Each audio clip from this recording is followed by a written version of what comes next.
Let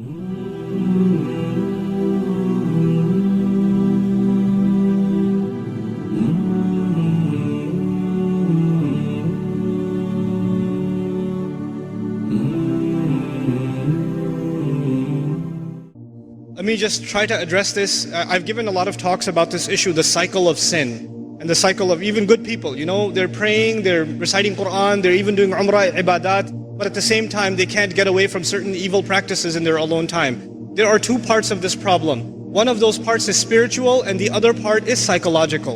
And we have to address both of those parts. Let me start with the psychological only because most of the time when we have these discussions, we don't address the psychological side, we only address the spiritual side. So I'll try to address the psychological side of this a little bit.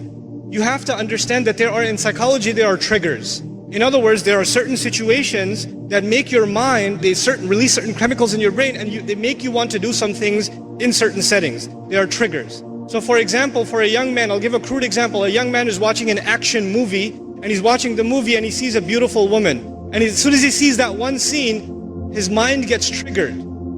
And he pauses the movie and watches something far worse. And he gets into the habit of doing that. It wasn't the movie itself, it was just that one thing that triggered it. Or for some people, when they go back into their apartment or in their room, when they're alone by themselves, bad things happen. When they're by themselves. And when they're at the masjid, obviously it doesn't happen. When they're with their friends, it doesn't happen. When they're on their own, it happens. So the first bit of advice for everyone here and myself is you have to identify, when does the sin happen? When I'm by myself. Where am I when it happens? What times does it happen? And if you can identify the problem times and the problem places and the problem situations, you have to try to change those situations. If you're a young man and you have a problem with, the kinds of things that are available on the internet and you're looking at those kinds of things, for example, put your laptop, put your mobile device, put it in the kitchen. So that your mother's walking by, your dad's walking by, and the mobile device, don't put it in your room. And parents, put that stuff in a visible place in the house. These screens are destroying our kids. Seriously. Then the other thing, the spiritual side of this problem. It is normal for a human being to make tawbah to Allah and then go back and do the sin again because we are khatta'un. The Rasul of Allah ﷺ described us not as khati'un, but khatta'un. Kullu bani Adam, khatta'un. And khatta' is a sighatul mubalagha. It's called the hyperbolized state. What that means in simple English is the one who repeats mistakes over and over and over again. Like a khabbaz makes bread over and over again. A khatta' makes mistakes over and over again. So that will happen. It's inevitable that some sin will occur over and over again. However, if in the back of your mind, the moment you made tawbah, you are already thinking about 3 weeks from now, I'm going to be doing this again anyway.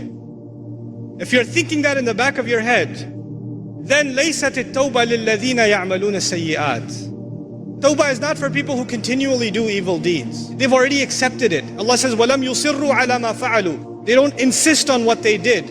In other words, you have to make a serious, verbalized, conscious commitment. This has to stop. Not that one time you cry and you turn to Allah, I'm so sorry, I can't believe I did this, and you don't do it, you have to figure out a way to get away from this entirely, a serious commitment to yourself.